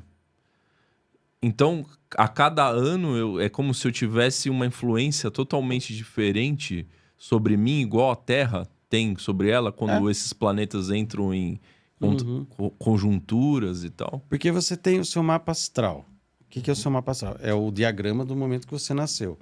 A hora, o dia, a hora, o mês, né? Só que esse mapa, ele evolui ao longo do tempo. Por várias técnicas que a gente tem na astrologia. Chamadas de progressões. E também pelos planetas que estão circulando no momento e que vão fazer influência nas posições do seu mapa astrológico. Né? Então, por exemplo, nós estamos hoje com Marte em Virgem. Ele está se aproximando de uma posição que vai mexer com as pessoas da minha geração, por exemplo. Por quê? Porque nós que nascemos na segunda metade da década de 60, já estou entregando a idade aqui, a segunda metade de 60, a gente tem a conjunção de Plutão e Urano no mapa. E o Marte vai passar por aí. Ele faz isso a cada 2 anos, então não é uma coisa assim rara, né? Mas é um período que mexe com pessoas dessa geração. É um ciclo mais curto aí. Agora, de repente, eu nasci e o outro também nasceu com essa configuração, só que está em casas astrológicas diferentes. No dele está na casa do trabalho, no meu está na casa da família. Então, a questão que vai acontecer comigo vai pegar a família, o dele vai pegar trabalho. Ah, sim. É aí que as coisas se diferenciam na astrologia. Mas com a Terra como um todo, isso é a que mesma a Terra forma de olhar? A Terra é o ponto de referência, porque a gente está todo mundo aqui junto com ela, né? Então, o que ela passa, a gente acaba vivenciando. E tem um detalhe nessa... Mas como você faz a análise dessa... Igual você fez a análise individualmente para as pessoas, como que se dá essa análise para a Terra como um todo? Ah, tá. Você está falando do mundo, né? A humanidade. A unidade. A humanidade. Quando a gente fala da astrologia mundial, que você fala, pô, em 2020 a gente teve uma tripla conjunção e tal. Seria como se a Terra fosse um indivíduo? Um ser humano? Uma consciência. É igualzinho. Só que essa consciência, uma parte dela é o que eu chamo de psicosfera, que é o conjunto de todas as nossas mentes unidas num campo só. Tá? Então, assim, os 8 bilhões de pessoas emanam seus pensamentos, sua ordem energética. Isso compõe, não tem a atmosfera da Terra? Também tem a psicosfera. Tem a ordem de pensamentos reinantes. Então, assim, se você tem mais pessoas tendentes ao ódio, à cobiça, você vai ter uma psicosfera mais deturpada. Mais densa. Mais densa, tá? E isso vai trazer... E aí, como que a Terra reage quando acontecem esses eventos coletivos de planetas? Catástrofes naturais. Você tem, em relação à enchente do Texas lá, existe alguma explicação astrológica, talvez? Sim, por conta dos aspectos relacionados ao mapa dos Estados Unidos. Inclusive, eu tinha até comentado nos meus vídeos anteriores, assim, tome cuidado com o 4 de julho, que pode ter problema nos Estados Unidos. Eu acho que tinha até medo que acontecesse um atentado, alguma coisa. E está tendo essa mortandade, 80 pessoas, né? Parece que morreram até agora. Mais de 100 já. Já mais de 100 nas enchentes. Então, ia acontecer alguma coisa por conta dos aspectos que estavam acontecendo no mapa astrológico dos Estados Unidos. Entendeu? Esse é o movimento. A astrologia não consegue prever exatamente o que vai acontecer. Aí já é evidência, né? Isso teria que ser ver o futuro. Não é o caso, o astrólogo não é vidente. Essa é uma outra questão. Ele pode até ser. No caso do Nostradamus, ele era. Tá? Mas não é todo astrólogo que é vidente. Eu falo para você, ó, existe um aspecto no seu mapa de mudança na carreira. Você vai passar no segundo semestre, um planeta vai trazer uma mudança na carreira. Essa mudança na carreira pode ser a sua empresa ser vendida, você Ser promovido. Ser demitido. demitido. Entendi. Entendeu? Aí, pelo tipo de aspecto, eu vejo se vai ser uma coisa positiva ou negativa. Às vezes, uma demissão é positiva. O cara é demitido e depois ele consegue uma coisa melhor. Então, às vezes, você vê essa questão toda ali. E se você tivesse uma máquina do tempo, Carlos, se imagina entrando nela, assim, e você pudesse viajar para qualquer momento da história da humanidade. Pode ser lá para o futuro ou lá para o passado. Você poderia bater um papo igual a gente está batendo um papo com você aqui, com qualquer pessoa do mundo. Alguma pessoa que você gostaria de conhecer ou alguém que você já conheceu e não está mais aqui. Você entraria nessa máquina e iria para onde? Olha, não ia para muito longe, não. Eu ia querer conversar com o Carl Sagan. Ele faleceu na década de 90, né? É um grande ídolo que eu tenho, né? Então, eu poderia pegar uma máquina do tempo, voltar lá e bater um papinho com ele. E ele era um astrônomo. Astrônomo. Por quê? Ele não gostava de astrologia. Então, eu queria que você explicasse isso. Porque antes de eu entrar para a astrologia, o que me instigava era a astronomia. Eu lembro com 12 anos eu assisti a série Cosmos, a primeira, feita pelo Carl Sagan todinha. O primeiro livro que eu li na minha vida, na 5ª série, foi um livro de planetas que eu peguei na biblioteca. Né? Então eu já tinha esse interesse por essa área, né? E eu gosto dessa coisa da cosmologia, da vida fora da Terra, da cosmobiologia. São coisas que me interessam muito. Estou sempre consumindo esse tipo de informação. Então você ia bater um papo com ele lá. Eu ia bater E um por papo que com ele. Carl Sagan? O que ele falou e fez que te... Eu acho que foi uma das maiores mentes científicas que nós tivemos. O cara trabalhou praticamente como assessor de todos os projetos da NASA que mandou naves para Marte, para Vênus. Né? E ele escreveu aquele livro que virou filme, Contato. Sim. Que não sei se vocês já viram esse filme, que eu acho, porque ele escreveu esse livro, inclusive quando ele já estava com câncer no sistema linfático, né? Já estava falecendo. Eu acho que foi um momento em que ele se pegou e falei, bom, cientista, racional aqui, e aí ele foi escrever um livro sobre fé e ciência. Né? E naquele filme, as pessoas conhecem mais o filme porque o livro não é tão divulgado. Você já viu esse, Rosa? Já o Contato. Exato. A pessoa lá, que é a Jodie Foster, né, que faz a protagonista, ela é colocada num dilema. Ela é extremamente cética. Eu me vi muito naquele filme, porque eu era cético, assim. Né? Extremamente cética, e aí ela se coloca numa experiência que ela não tem como provar. Né?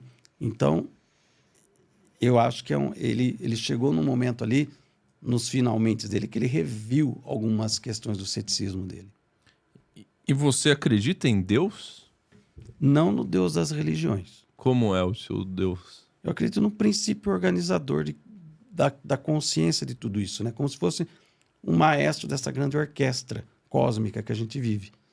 Mas eu não acredito num ser personificado, com barba, sentado num trono, num Deus ou Deus que eu tenho que me referir a ele. Não acredito, não rezo, não sou uma pessoa de devoção nenhuma, não faço nada nesse sentido, entendeu? Eu acredito na existência de um princípio maior que guia tudo, mas não nesse Deus que condena, castiga, que elege uma nação como sendo a sua protegida e manda destruir os outros. Isso daí é coisa de gente psicopata. Né? Psicopatas criaram esse Deus psicopata que está aí, né? E que as pessoas se sentem autorizadas a produzir suas pequenas tiranias porque acreditam num Deus tirânico. Entendeu? Então eu saio fora das religiões. Não sigo visão de Deus nenhuma, de religião nenhuma. Mas a sua relação com a morte seria como? Dado que você não tem esse Deus, Curiosidade. Nos meus últimos minutos de vida, a coisa que eu mais vou estar sentindo não é dor, desespero, é curiosidade. O que vai acontecer agora? É isso.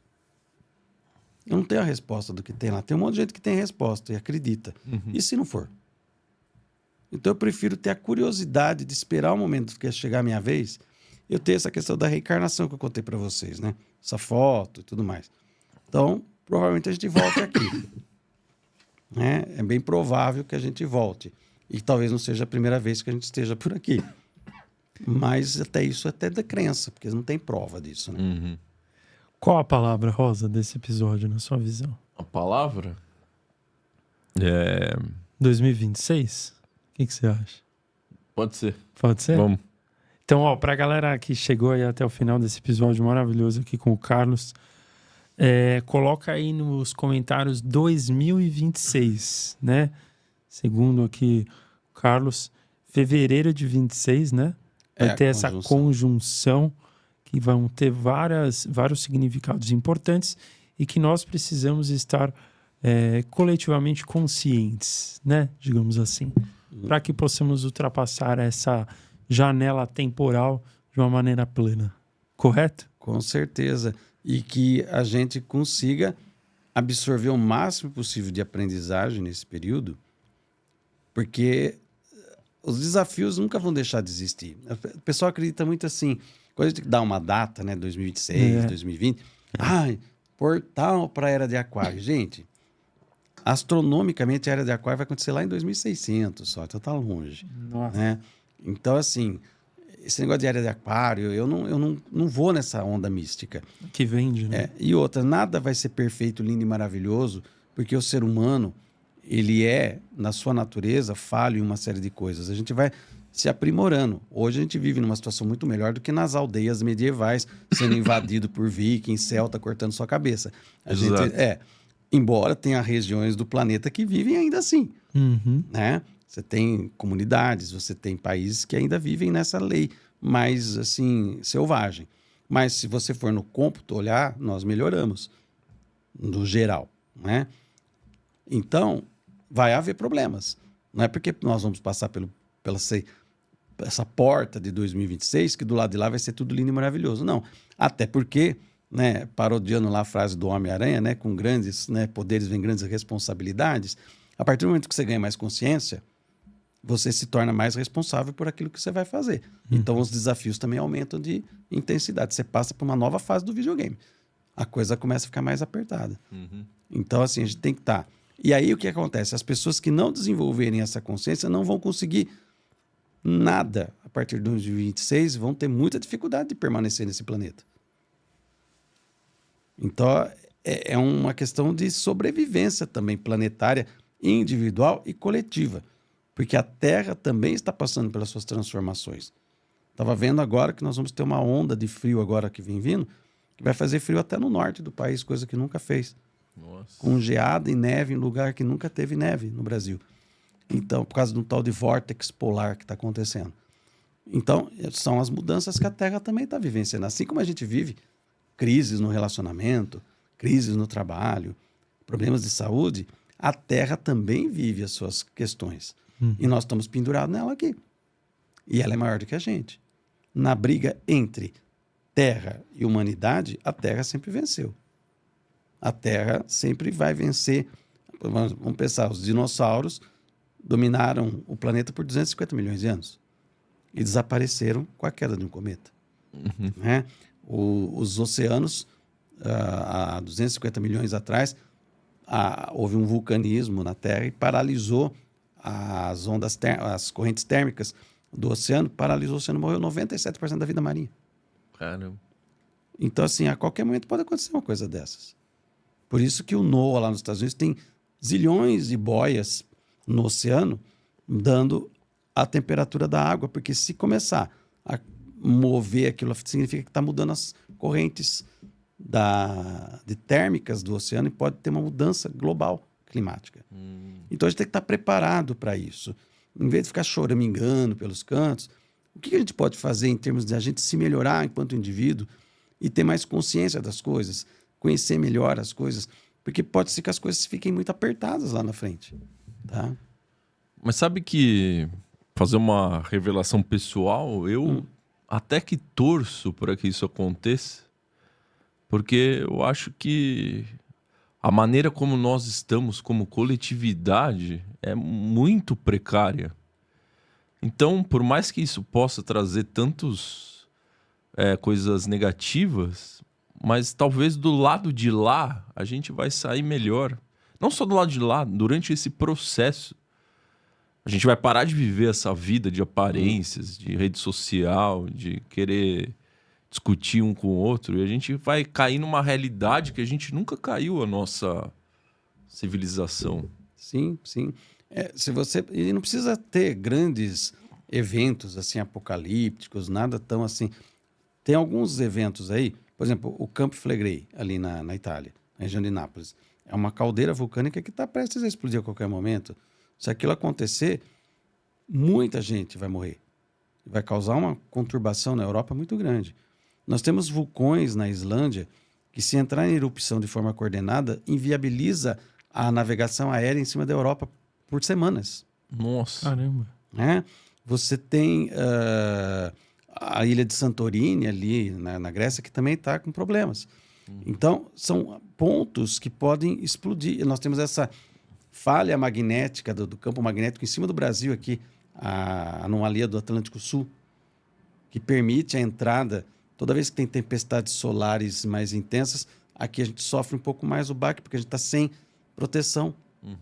Então, tem uma série de coisas que estão acontecendo, só que boa parte das pessoas vivem alheias a isso, né? Então, e elas vão sofrer o baque da coisa quando acontecer. Não Você foi acha- por falta de aviso. Né? Você acha que uma hora ou outra vai acontecer? Vem acontecendo coisas, né? É que assim... Mas desse nível que você está Eu acredito comentando. que sim. Eu acredito que dentro dos próximos anos a gente vai ver assim catástrofes naturais muito complicadas. Muito complicadas mesmo. Inclusive, até para nós aqui no Brasil, que a gente fala, a gente não tem furacão, não tem terremoto, né? Calma que Ainda isso não. vai mudar. Bom, vamos torcer Boa. por enquanto para a gente cuidar da nossa mente, né? Tentar viver como um indivíduo de uma maneira melhor, como você falou. Exato. É justamente você entender que tudo que você precisa já está dentro de você. A divindade, que você fala de Deus, né? Eu acredito que essa divindade, ela existe dentro de cada um de nós.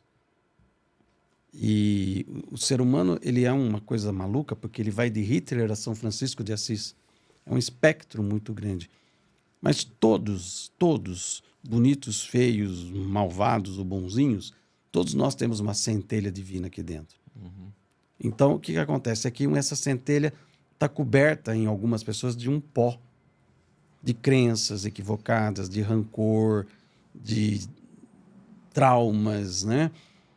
Então, o que cabe a cada um de nós? Fazer a dilapidação disso. Tirar essas crostas que foram colocadas pela programação cultural, né? Tirar essa coisa e deixar a tua luz brilhar. Se a gente tirar o pó de cada uma das 8 bilhões de lâmpadas, que são cada ser humano é como se fosse uma lâmpada, mas muitos estão empoeirados, enlameados. Se a gente limpar tudo isso, você tem uma luz resplandecente e a sua humanidade pula de nível. Agora, é fácil fazer esse movimento? Não, porque você tem a mídia todo dia colocando minhoca na cabeça das pessoas. Né? Você tem uma...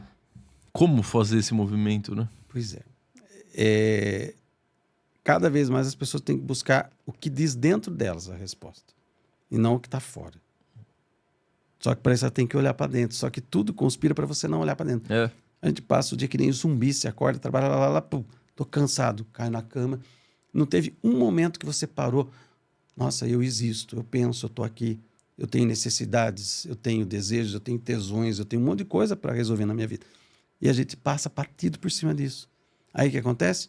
Vem uma doença para te botar de cama e falar, olha lá, vamos olhar para esse lado. Quantas pessoas, gente, veja a quantidade de pessoas que estão com depressão no mundo hoje. É o mal do século.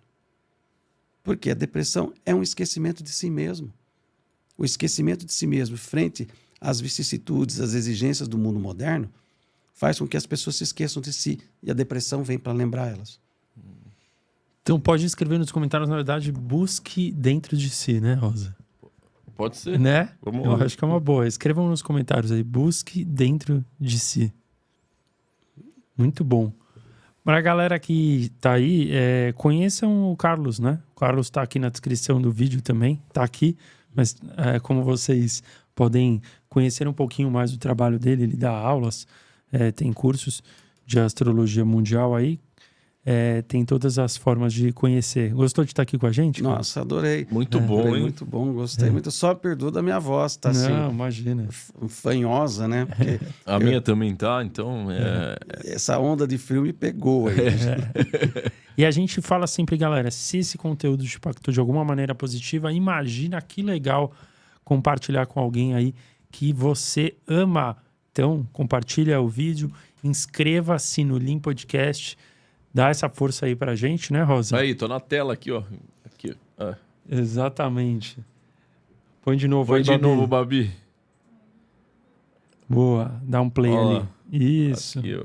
Show de bola. Inscreva-se, ative o sininho aí. E também vai aparecer aqui na tela o episódio número 144 que a gente fez com o Luiz Malta Loureiro. Louceiro, perdão. Foi muito legal também sobre astrologia. Então é isso. Se você gostou desse conteúdo, continue aí no canal. Tem muito conteúdo bacana de autoconhecimento para vocês. Muito obrigado, viu, Carlos? De coração. Eu que agradeço. E uma boa noite pro pessoal. Bom dia, boa tarde, porque hoje tá todo mundo nos fusos horários perdidos aí, quando assistir esse... E sigam o canal do Carlos, que é Astrologia Sistêmica, certo? Isso, Astrologia Sistêmica no YouTube. Boa. Tem muito Show conteúdo bacana lá. Show de bola. Dá um tchauzinho aqui, Carlos. Pá. Valeu, galera. Até a próxima. Obrigadão, hein?